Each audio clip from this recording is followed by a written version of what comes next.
Ever feel like you're just drowning in information, trying to make sense of everything, like who you are, where you fit in the world, but it's just so much. Yeah, totally get that. It's like you're bombarded with all this stuff, but never really get those aha The moments. insights that really make you go, oh, I see myself and the world differently now. Exactly. And that's what we're all about here, right? We take those big, complex topics and break them down, pull out those key nuggets of wisdom. The stuff that actually sticks with you and helps you understand things in a whole new way. So today, we're diving deep into a topic I'm sure we've all pondered at some point: existential crises. Ooh, that's a good one. And we've got this super interesting article from the Mary Andrews Dare Association to guide us. Yeah, it's called the Existential Crisis, and it really digs into what these crises are, how they can manifest at different stages of life, and most importantly, some potential ways to work through them. Sounds right up our alley. Yeah. So, to be clear for everyone listening, we've got this one main source, this article, and we're going to really unpack it.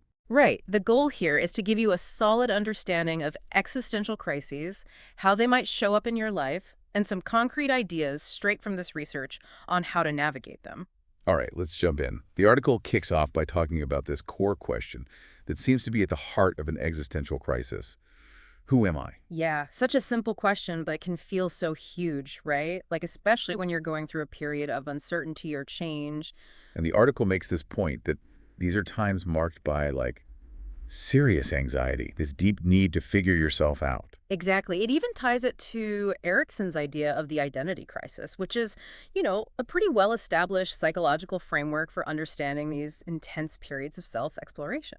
Okay, so then when we talk about an existential crisis, what exactly are we grappling with according to this article? Well, it boils down to two main questions: who am I, which we just touched on, and then what can I contribute to the world? So it's not just about introspection, but also about finding your purpose, your place in the grand scheme of things. Exactly. And this feeling of high anxiety is a key indicator that you might be in the midst of an existential crisis. Got it. So it's not just feeling a little lost or uncertain.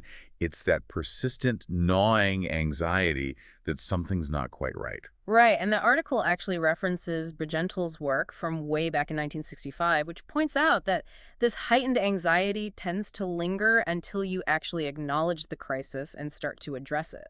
So basically, you can't just ignore it and hope it goes away. Pretty much. And what I thought was really interesting, the article cites Jacobson's research from 2006, saying that having an existential crisis is actually normal. Like, it's not a sign that something's wrong with you. That's actually kind of reassuring. Right. It's more like an indication that you're tackling a really important life task, a stage of growth. Okay, that makes sense. Now, the article then brings up this interesting connection between the prevalence of these crises in today's society and the sheer number of choices we have. Right. It talks about career paths, relationships, all these major life decisions. And it references the work of Schwartz on the paradox of choice and Jameson and Hart, suggesting that all these options can actually lead to more anxiety about making the best decision. It's like with so many possibilities, it's harder to feel confident that you're on the right path. Yeah. You're always wondering, what if I chose differently? Exactly. And Jameson and Hart go even further, saying these crises aren't just individual things, they're actually tied to these larger societal pressures and complexities that we all kind of absorb. Interesting. So we're not just grappling with these questions in a vacuum. They're influenced by the world around us. Precisely. And the article then goes on to discuss some of the potential negative outcomes if these crises go unresolved. Okay, let's talk about that. What are the downsides, both for individuals and for society as a whole? Well, for individuals, the article mentions things like existential depression, persistent anxiety, and struggles with forming and maintaining healthy relationships. It makes sense. If you're constantly questioning your identity and purpose, it's going to be hard to connect with others authentically. Right, you're not really grounded. And then on a broader level, the article raises concerns about things like higher divorce rates, less engagement from retirees, people feeling like they haven't really contributed. So it's not just a personal struggle. It can have ripple effects throughout society. Exactly. And then the article gets into these different types of existential crises categorized by life periods, which I thought was really helpful. Yeah, let's break those down, starting with what they call the sophomore crisis. Okay, so this one typically hits in the late teens to early 20s, and it really centers on those early identity questions related to your future.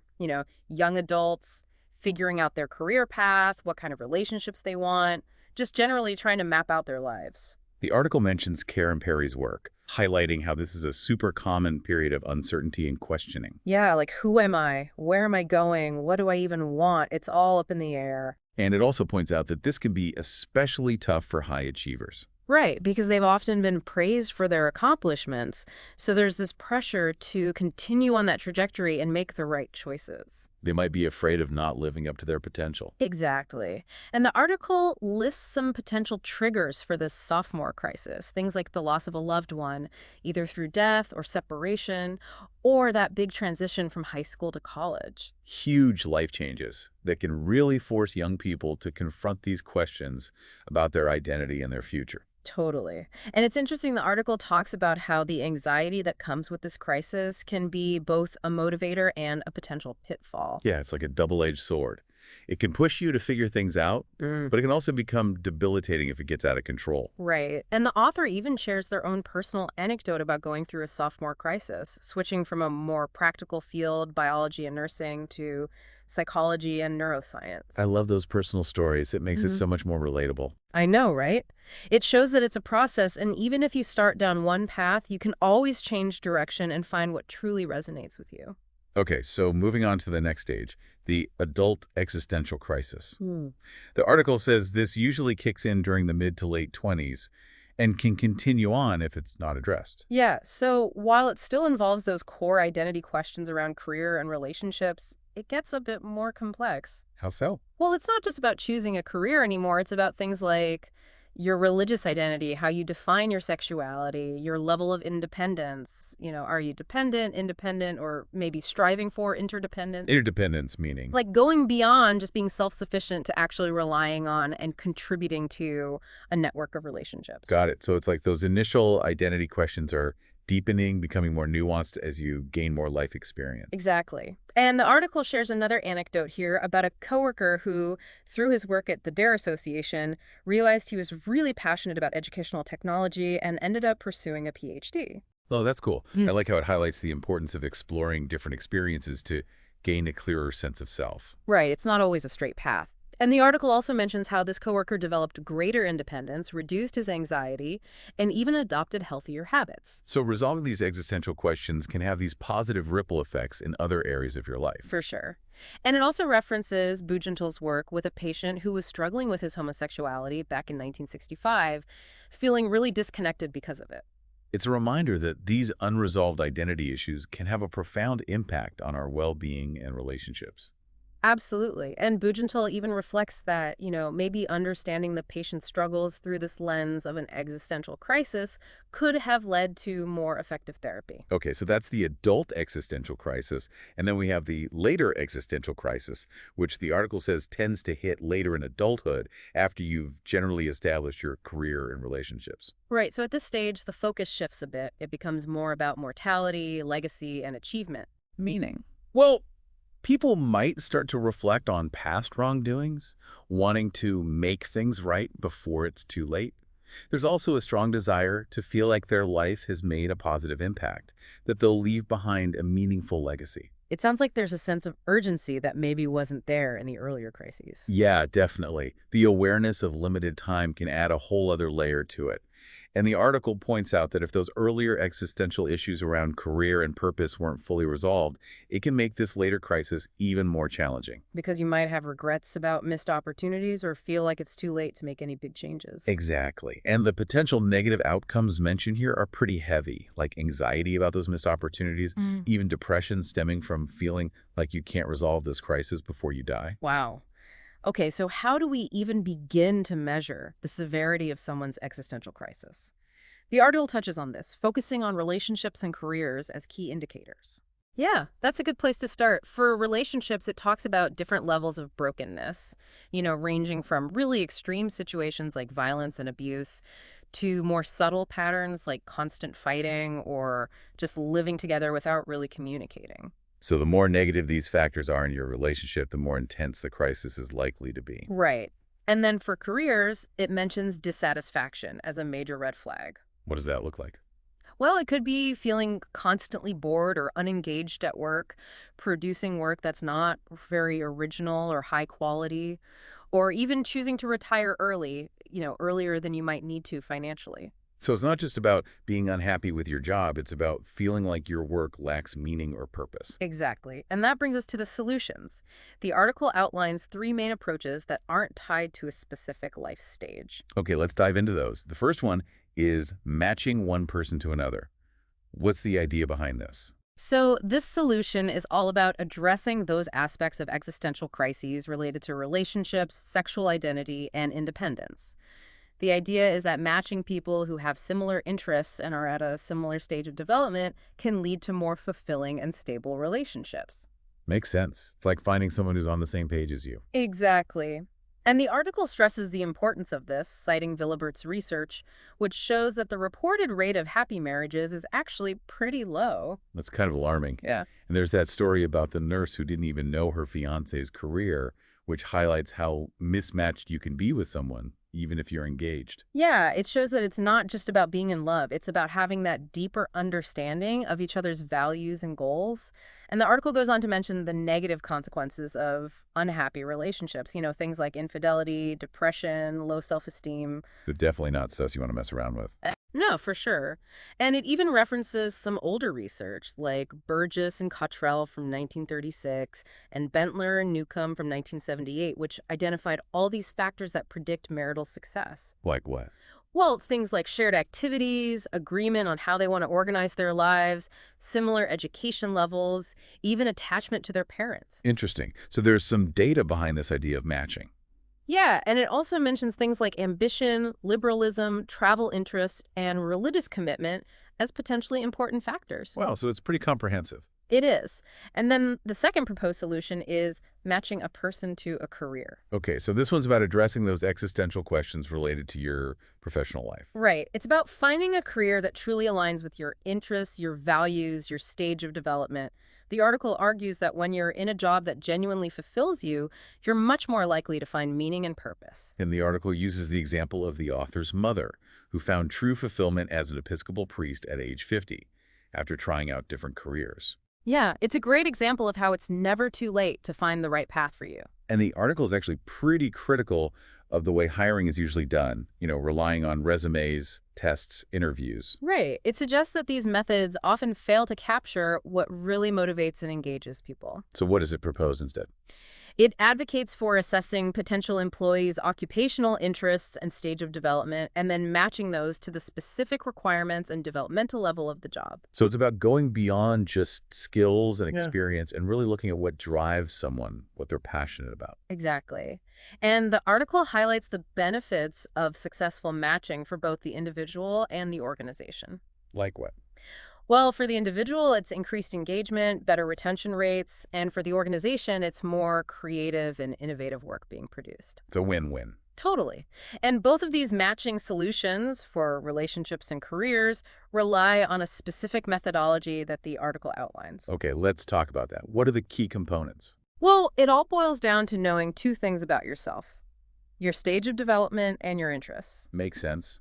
But how do you actually figure those things out? So for stage of development, the article talks about using the decision-making instrument, or DMI, and the perspective-taking instrument, or PTI. These are both based on the model of hierarchical complexity, or MHC. MHC. That sounds complicated. Can you break it down for us? Okay, imagine human development as this ladder with, 17 rungs. Each rung represents a more complex way of understanding ourselves and the world. So the MHC is basically a mathematical model that describes how our thinking abilities develop in these stages throughout our lives. Got it. So the DMI and PTI help determine which rung of the ladder someone is on. Exactly. And they do this by presenting task sequences that are structured according to what's called the order of hierarchical complexity, or OHC. Okay, I'm following. And then there's the Holland Interest Scale. How does that work? So the Holland Interest Scale is all about figuring out your preferences across 6 broad interest dimensions: realistic, investigative, artistic, social, enterprising, and conventional. Those sound familiar. Yeah, you might have come across them before. So you basically rate how much you enjoy various tasks related to each of these areas, and it creates this profile of your primary interests. Okay, so the idea is that people with similar interest scores are more likely to connect and build strong relationships. Right, because you have shared activities, common ground for conversations, all that good stuff. And when it comes to careers, it's about aligning your interests with the actual work you're doing. So you're not just showing up for a paycheck, you're actually engaged and passionate about what you're doing. Exactly. And the article really emphasizes that combining this understanding of both your developmental stage and your interests is key for successful matching, both personally and professionally. Got it. Now, the third and final solution the article proposes is behavioral training on social perspective taking. Yes, this one's all about helping people navigate those existential questions related to like life in general, independence, religious identity, sexual identity, all those big picture things. Okay, interesting. And the article mentions that this type of training can be especially helpful for people with mental illnesses, specifically those with psychotic disorders like schizophrenia. Right, because they're often more susceptible to existential crises and feeling detached from reality. And it cites Persky's work, emphasizing the importance of acknowledging their experiences and providing guidance. So it's about validating their struggles while also helping them find their footing, Exactly. And social perspective taking is basically the ability to understand and learn from other people's viewpoints. which can be really challenging, especially when you're in the midst of an existential crisis. Absolutely. And the article makes this interesting point that while it's important for people to reach their own conclusions about these big life questions, help from others can be super valuable. Especially in terms of understanding different perspectives. Right, because sometimes you're so caught up in your own head that you need that outside input to broaden your view. And the article also mentions Armin's stages of perspective taking. Can you give us a quick rundown of those? Sure. It starts with this undifferentiated, egocentric perspective where you're really only focused on your own viewpoint. Yeah. Then you move into differentiated, where you start to see that others have different perspectives. Okay, so you're becoming more aware of others. Right. Then there's self-reflective or reciprocal, where you can actually see yourself from another person's perspective. And then you move into third person or mutuality, where you can step outside of both your own and the other person's immediate viewpoints and see a bigger picture. Wow, so it's like you're zooming out, getting a wider lens. Exactly. And then the final stage is multiple systems, where you can hold and integrate all these different perspectives. That sounds pretty advanced. It is. And the article suggests that reaching those later stages, being able to step outside of your own perspective and integrate others, is crucial for resolving existential crises. Because it allows you to see things in a more complex and nuanced way. Exactly. It helps you understand yourself and your place in the world better, and it also helps you navigate relationships more effectively. And the article even gives some examples of activities that can help improve your social perspective-taking skills. Yeah, things like acting, sales, even something as simple as charming behavior. It also mentions predicting others' reactions, relating your own feelings to how you treat others, and teamwork. So it's about putting yourself in other people's shoes, trying to understand their motivations and how your actions might impact them. Right. It's about developing empathy and expanding your capacity to see things from multiple angles. Okay, so to wrap things up, what are the key takeaways from this deep dive into existential crises? Well, the article really hammers home the point that resolving these crises is crucial for your well-being.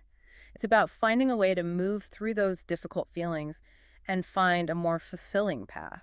And it provides some concrete steps you can take, like figuring out your developmental stage, identifying your weaknesses, and focusing on your core interests to find better matches in your relationships and career. Exactly. It's about taking ownership of your journey while also being open to seeking help and guidance from others. And the ultimate goal is to live a more fulfilling life with less anxiety and more purpose. And not just for ourselves, but for society as a whole. Because when individuals are able to resolve their existential crises, it creates a ripple effect of positive change. We get more engaged workers, stronger relationships, just a better world overall. Couldn't have said it better myself. So, as you go about your day, think about which of those existential crises we discussed, the sophomore, adult, or later, resonates most with your current experience. And maybe even more importantly, consider how those proposed solutions, matching and social perspective taking, could offer a new way of understanding your own journey of self-discovery. Thanks for joining us on this deep dive. Thanks for listening.